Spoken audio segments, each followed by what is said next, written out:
Hello, ladies and gentlemen. Welcome to the concluding part of circular motion. With gravity and centripetal force, we are going to conclude this aspect of circular motion. Over the time, we have been discussing on this aspect of motion, on the circular motion. We have been discussing on this aspect. But right now, I want to conclude this circular motion so that we can now move on to other area of motion. Okay, with gravity and centripetal force, we are going to complete this aspect and we now conclude. Okay, please don't forget, in the case of rope, tension can provide the centripetal force if an object is moving in a circle or along a circular path. While in the case of a car turning, static friction provides the centripetal force. In the case of a moving charge in a magnetic field, magnetic force provides the centripetal force. Although we don't look at that aspect of a moving charge, that one is still under circular motion. Time will not permit us to look at that area. Okay, you can go and study that one on your own. You can go and study it on your own. Okay, but now we are going to conclude with gravity and centripetal force today. Please, in the case of planets, gravity provides the centripetal force. I repeat again. In the case of planets, gravity provides the centripetal force. Please take note of that. Gravity provides the centripetal force. Now, I want to now look at this question on the board so that we can now conclude and complete this aspect. Okay, say the mass of the Earth, Moon, and the Sun are 5.98 exponent 24 kg and 7.35 exponent 22 kg and 2 exponent 30 kg respectively. If the radius of the Earth, Moon, and the Sun are 6,371 kilometer and 1,737.4 kilometer and 696,340 kilometer, calculate the acceleration due to gravity at the surface of the Earth, Moon, and the Sun. Now, I want to now look at this one after the other. Please don't forget that the Earth orbits around the Sun.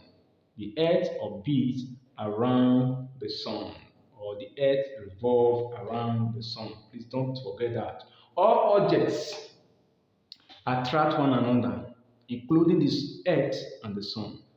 The force of this attraction or gravitational pull depends on the size of the object.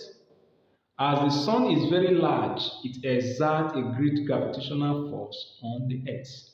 It exerts a great gravitational force on the Earth. Now, looking at the Earth, now, I want to look at the Earth. Looking at the Earth, we want to calculate the first one there, gravity, say the acceleration due to gravity on the surface of the Earth. Okay, you know I said that the Sun is very large, therefore it exerts a gravitational force on the Earth. Please don't forget, I'm still repeating again. As the Sun is very large, it exerts a great gravitational force on the Earth. Now, what I will say now, looking at the one of the Earth, let us see. We want to calculate on the one of the Earth, and let us see what happened there. Remember, the force of the gravitational force is going to be equal to the weight force. And therefore, what is the gravitational force? We already know, or you can also say, I can also put it like this. I can also say W is equal the gravitational force. And remember that the weight is mg. Please don't forget, the weight is mg. And we are discussing the Earth. We are discussing the Earth. I cannot say that this m is the mass of the Earth. Please don't forget. I can say that this one m e, that the mass of the Earth, which is mg. Please don't forget. This one is the mass of the Earth. While this one here, the F, simply gives us the gravitational force, which is a gravitational constant, ME and ME. Remember, we are having two masses. It means that this one is going to be ME and the other one will also be ME all over the radius, the square of the radius, and this radius of the Earth, the square of the radius.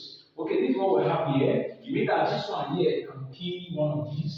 And then what we are going to be having there is going to be G equal gravitational constant of the mass of the Earth over the square of the radius of the Earth. This is what we're going to be having. With this, we are going to come to calculate now. Then we're going to calculate this very one. And what is the one of the gravitational constant? And that one is 6.67 exponent minus 11. Please don't forget that. And what is the mass of the Earth? They gave us here the mass of the Earth on the board, which is times 5.98 exponent 5.98 exponent. Okay, what do we have there? Exponent 24. Exponent 24. Please don't forget. All over the radius. What is the radius of the Earth? They gave us. The radius of the Earth was in kilometer, and we don't work in kilometer. We have to convert it to meter. Now, therefore, if I convert this one, I'm going to be having 6.371 exponent 6. I will have exponent 6, and here will be square. Now, when you do that, when you multiply and divide, you are going to be having our G will be what? Approximately 9.8 meter per second square, or 10 meter per second square. This is the acceleration due to gravity. Remember, it is constant. It is constant everywhere. It is constant everywhere. We always take G to be 9.8 or approximately 10 meter per second square. That is the acceleration due to gravity. That is the acceleration due to gravity at the surface of the Earth. Please just, I want to just give you like 1 second to go through that, and after which I will clean and move on to the one of the moon and of the sun. Okay, let me just give you like 1 second, go through it so that I move on to the other aspect and conclude. Okay. Okay, now for the one of the moon, please don't forget, the one of the moon, please don't forget that the moon revolves or orbits the Earth. Please don't forget. We said in the case of the Earth, the case of the Earth, when we were calculating the Earth, we said the Earth orbits around the sun, that all objects attract one another, including the Earth and the sun. We said the force of this attraction or gravitational pull depends on the size of the object. As the sun is very large, it exerts a great gravitational force on the Earth. You can see me that the Earth revolve or orbits around the sun. But for the one of the moon now, the moon orbits the Earth. Please take note, the moon orbit or revolve around the Earth. And it takes 27 days, 7 hours, and 43 minutes to go full circle, meaning to go full circle, to complete a full circle. I repeat again, I said the moon revolve or orbits the Earth, and it takes 27 days, 7 hours, and 43 minutes for it to go full circle, for it to revolve or make a complete what? Circle. Okay, now let us see now for the one of the moon, and we're giving the radius of the moon is on the board, and the mass of the moon we're also giving. Let us now see the acceleration due to gravity at the surface of the moon. Let us see that, the one of the moon. Let us see one of the moon. Okay, remember we already determined the formula. I just now we said G is equal the gravitational constant, which is the mass of the moon. The same thing will also happen here. That is equal to the mass of the moon all over the radius of the moon. And remember the radius is square. Please don't forget it is square. Now when you do this, and you are going to have what is the gravity? What is the gravitational constant? Is 6.67 exponent minus 11. Please don't forget that. Minus 11. Okay. Minus 11 times what is the mass of the moon? The mass of the moon, I think we're given. The mass of the moon, okay, look at it here. We have it there with 7.35 exponent 22. Please don't forget that. And we will have there all over the radius of the moon. What is the radius of the moon? And we are given the radius of the moon right here. The radius of the moon is 1,737.4 kilometers. And we don't want kilometers, we also convert. And we do that, we are going to have 1.7374 times 10 exponent 6. We take note of that. We will be having what? Exponent 6. Okay. And we also have square. And when we do that, we multiply the numerator, and you also square this one, the one of the denominator square. Right, you see, we are going to multiply twice here, the one at the bottom, and multiply this one and then divide. We are going to have approximately 1.62 meter per second square. Please take note of that. That is the acceleration due to gravity of the at the surface of the moon. Please take note. And one of the Earth, we did that. I think we already calculated that. I think we already calculated that. We did that before. The one of the Earth, the acceleration to gravity of the Earth, we say is 9.8, which is approximately 10 meter per second square. Now, the one of the moon now is now 1.62 meter per second square. Okay, I think we are okay with this, and we are going to conclude with the one of the sun now. Let us now look at the one of the sun. Please, I will also give you time to copy this and go through this one, just 1 second, and after which we move on to other aspect. Thank you very much for your patience. Thank you very much.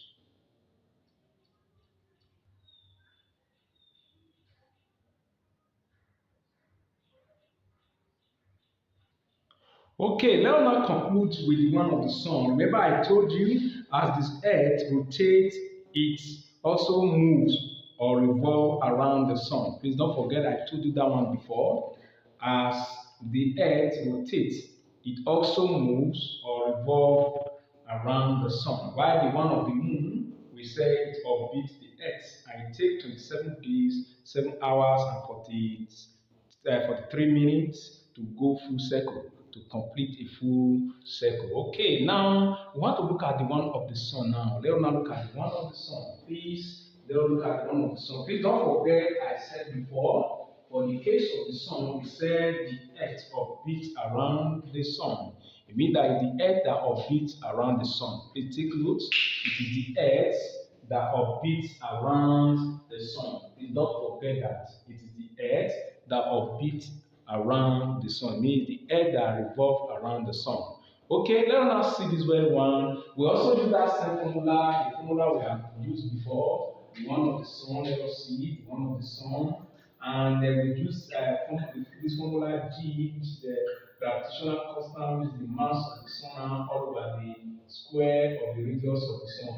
Please don't forget, this one is going to be the square of the radius of the sun. Now, what is the gravitational constant? We have mentioned it before. We said it's 6.67 exponent minus 11. Please don't forget that. Don't forget that. Don't forget that. We said this very one, the G is 6 point. It is 6.67 exponent minus 11 times, okay, what's the mass of the sun? Let us see the mass of the sun from what we have there. Okay, we have it here. Look at it here, 2 exponent 30. 2 exponent 30, okay, all over what the radius of the sun, I think we are also given. The radius of the sun is this. Look at the radius of the sun is 696,340 kilometers. We don't also work kilometer. I can convert it, becomes 6.963434 exponent. I'm going to be having exponent 8. Exponent 8 when I do the conversion. I'm going to have exponent 8. Take note of that. Very, very important. Take note of that. Very, very important. Now, looking at this very one now, what can we really do? What can we really do? What can we really do? Let us see what we can do there. Let us see what we can do there. Okay. Now, let us see this one. Remember, it carries square. Please square it. Look at it here. You have square. It has having square. And I will square this very one here. I will square it. Now, doing this one now, let us see from the calculator. We want to see what we have there. From the calculator, we are going to calculate that very one, multiply the one you have as the numerator, and also square the one you have as your denominator. Okay, when you do that with your calculator, you are going to be having 275 meter per second square. 275 means it will be approximately 275. Please take note, it will be approximately 275 meter per second square. This one is the acceleration to gravity of the one of the moon at the surface of the sun. Please, this one is for the sun. The one of the sun is 275 meter per second square. Please take note of this. The one of the sun, okay, the one of the earth, please take note. The one of the earth, gravity, please take note. Gravity is, we have approximately 9.8 or 9.8 meter per second square, or we also have 10 meter per second square. Please take note, the one at the surface of the earth. While the one at the surface of the moon, the one at the surface of the moon, we have already calculated, we said gravity is equal, which is approximately 1.62 meter per second square. While the one of the sun now, one of the sun, yes, one of the sun, we said gravity is approximately 275 meter per second square. We take note of this. This one is for the earth. This one is for the moon, while this one is for the sun. Okay, at this point, I will conclude my teaching. Please, this one is the last discussion on circular motion. We will not be able to look at the one of the moving charge in the magnetic field. We say in the case of the moving charge in the magnetic field, magnetic force provide the centripetal force. Please just take note of that. With this one, we are concluding today. And this one is the case of planet. We say in the case of planet, what provides the centripetal force? It is the gravity that provides the centripetal force. While in the case of a rope, tension provides the centripetal force. While in the case of a car turning or a moving car or turning at the core part, we say it is static friction that provides the centripetal force. Okay, ladies and gentlemen, this is what we have here on the circular motion, and this one will be the last discussion on circular motion. Please don't forget to visit my page, the Jungle Online Mathematics, and also go to YouTube, the one of the YouTube. That one is Mathematics Science Mega Tutorial. Thank you very much for your patience, and your doggedness, and your zeal. And your patience, I so much appreciate. For that patience, I so much appreciate. Thank you very much. Have a very beautiful day. All the best.